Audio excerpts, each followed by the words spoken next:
teman-teman, welcome back to my YouTube channel. Kembali lagi bersama aku, Revi Mariska. Dan di video kali ini aku bakal sedikit sharing kepada teman-teman semua. Berhubung sebentar lagi akan pembukaan pendaftaran SNPTN 2022.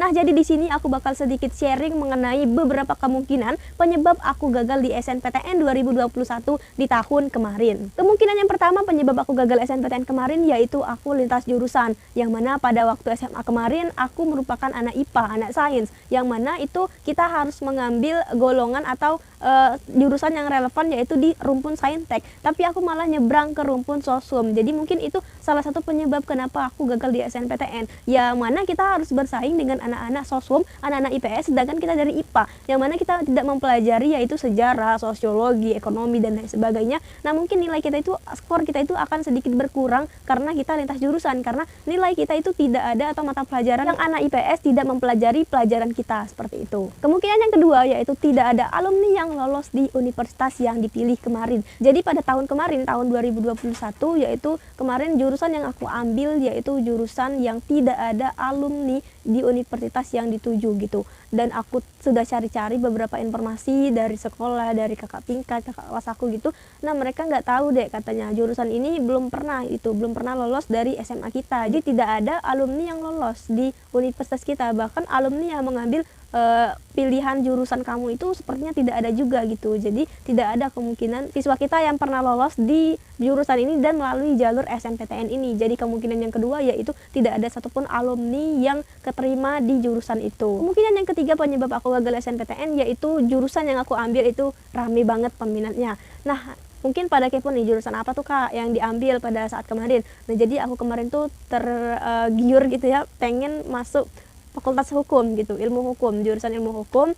Nah, dan di situ ya seperti yang aku jelasin tadi bahwa aku berasal dari anak IPA gitu ya, yang mana di sana kita tidak mempelajari pelajaran-pelajaran seperti anak IPS, ekonomi, sejarah, dan lain sebagainya yang lebih mendalami, karena anak IPA kan belajarnya itu dasar banget. Bahkan ada sekolah yang tidak mempelajari benar-benar pelajaran anak IPS, tapi sekolah aku kemarin itu masih mempelajari, tapi mungkin nggak terlalu detail ya, mendalam seperti anak IPS seperti itu. Jadi kayak aku tuh kayak bunuh diri banget gitu. Jurusan yang aku pilih lintas minat, tidak ada alumni yang keterima atau belum ada alumni yang lolos di jalur tersebut dan di jurusan tersebut gitu. Sepertinya aku memang bunuh diri pada saat kemarin. Dan kemarin itu kenapa aku nekat banget untuk ambil di ilmu hukum, jadi gini ceritanya.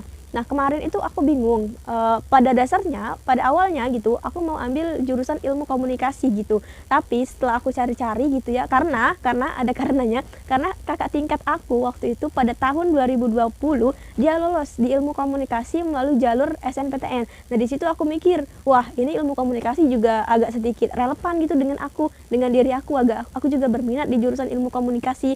Tapi setelah aku lihat-lihat, ada teman aku juga satu kelas yang ambil jurusan ilmu komunikasi, yang mana itu nilai dia atau ranking paralel eligible di sekolah itu lebih tinggi dia dibanding aku. Otomatis aku tersingkirkan dong. Nah, jadi aku ambil ilmu hukum di sana, pilihan kedua ilmu komunikasi. Nah, di sini aku mikir itu salah banget gitu, karena di ilmu komunikasi dia udah ambil, otomatis dia pilihan pertama, sedangkan aku pilihan kedua, otomatis aku nggak bakal terima dong pilihan kedua.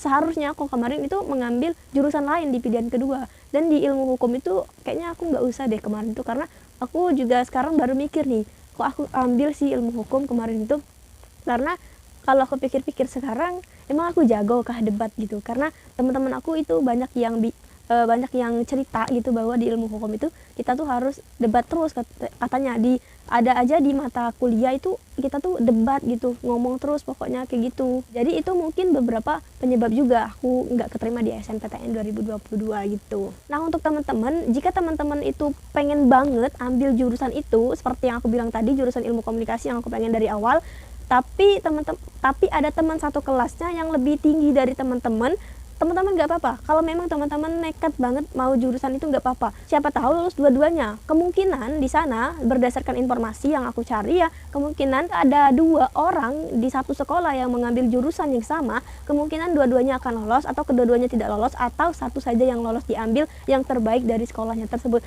Jadi no problem jika teman-teman ingin mengambil jurusan yang sama dengan teman satu kelasnya, nggak apa-apa. Memang itu jurusan yang memang benar-benar teman-teman pilih gitu. Tapi aku juga bersyukur aku nggak masuk ilmu hukum, karena wah, sepertinya ilmu hukum itu bukan passion aku banget gitu. Karena kemarin itu nggak tahu ya kenapa, karena kayak mungkin aku juga egois gitu ya, kayak mau kece-kecean aja ilmu hukum, mau ambil eksistensinya aja gitu. Yang keempat, sertifikat yang kurang relevan. Nah kemarin itu jadi aku ini aktif di organisasi ya, di OSIS. Aku nggak pernah ikut lomba apapun, pernah tapi nggak pernah menang gitu ya. Nah di situ aku cuma masukin sertifikat organisasi, yang mana di situ wakil ketua OSIS, dan aku bergabung di forum-forum dari forum tingkat kota sampai ke provinsi gitu. Nah di situ satu pun nggak ada sertifikat yang menang gitu, misal menang lomba debat yang relevan dengan jurusan yang aku ambil, sehingga mungkin itu sertifikatnya skornya itu sangat sedikit gitu, karena kan cuma dari organisasi, dan juga aku di organisasi itu kalau di SMA aku jadi inti di OSIS itu,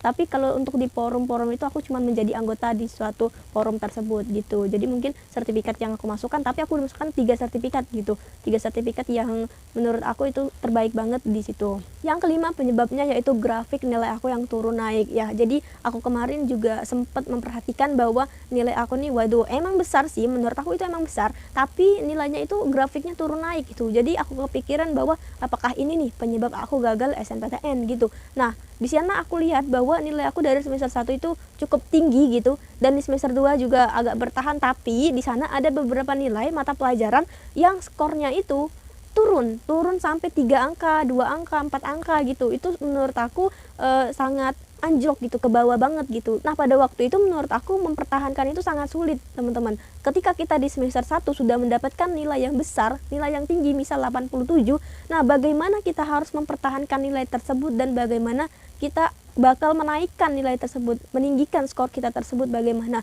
Dan pada waktu itu kan semester 2, semester 3 terus berganti kan gurunya. Nah siapa tahu saja di guru yang semester 1 yang memberikan nilai kita besar tadi, gurunya itu nggak pelit nilai, tapi ketika di semester 3 kita ketemu dengan guru yang sangat susah untuk memberikan nilai, itu juga berpengaruh. Maksudnya jika nilai teman-teman itu skornya rata-rata keseluruhannya 86 misal, tapi di sana naik dari yang misal naik aja 1 skor, 2 skor, naik itu lebih bagus dibanding yang tinggi tapi turun naik itu lebih bagus. Karena itu dilihat bagaimana cara kita mempertahankan dan meningkatkan nilai tersebut, seperti itu. Nah mungkin itu aja beberapa kemungkinan penyebab aku gagal SNPTN. Nah di sini teman-teman mungkin sudah tahu nih gambaran mengenai SNPTN 2022. Siapkan dengan matang, jangan sampai di administrasi teman-teman salah gitu. Nah bagian paling fatal yaitu di administrasi, teman-teman jangan sampai salah di sana, jangan sampai salah memasukkan nilai, jangan sampai salah memasukkan sertifikat, jangan sampai itu guys. Karena kemarin ada cerita bahwasannya ada seorang yang salah mengupload nilai, entah itu disengaja atau nggak disengaja, yang mana dia dinyatakan lolos di SNPTN, tapi ketika dia daftar ulang dia nggak lolos karena ada kesalahan nilai dari dia, entah itu disengaja atau nggak disengaja, pokoknya jangan lakukan itu, oke? Ini aja juga itu takdir ya, bukan takdir aku di salah satu universitas dan di jurusan itu. Pokoknya aku juga ada hikmahnya gitu, aku juga mengambil hikmahnya, dan pada akhirnya aku bisa keterima di komunikasi penyiaran Islam di UIN Raden Fatah Palembang, seperti itu. Jadi aku masuk di komunikasi penyiaran Islam, dan di sana aku mulai sadar bahwa tahun kemarin tuh padahal nggak apa-apa kalau seandainya aku ambil ilmu komunikasi di universitas yang pengen aku tuju gitu. Oke, mungkin sekian aja sharing kita pada hari ini. Jangan lupa like, comment, dan subscribe, dan jangan lupa untuk sharing ke teman-teman lainnya. Jangan pelit informasi, siapa tahu dengan kebaikan kita itu merupakan jalan menuju kelolosan kita di SNPTN 2022. Oke, jangan lupa senyum, bye bye.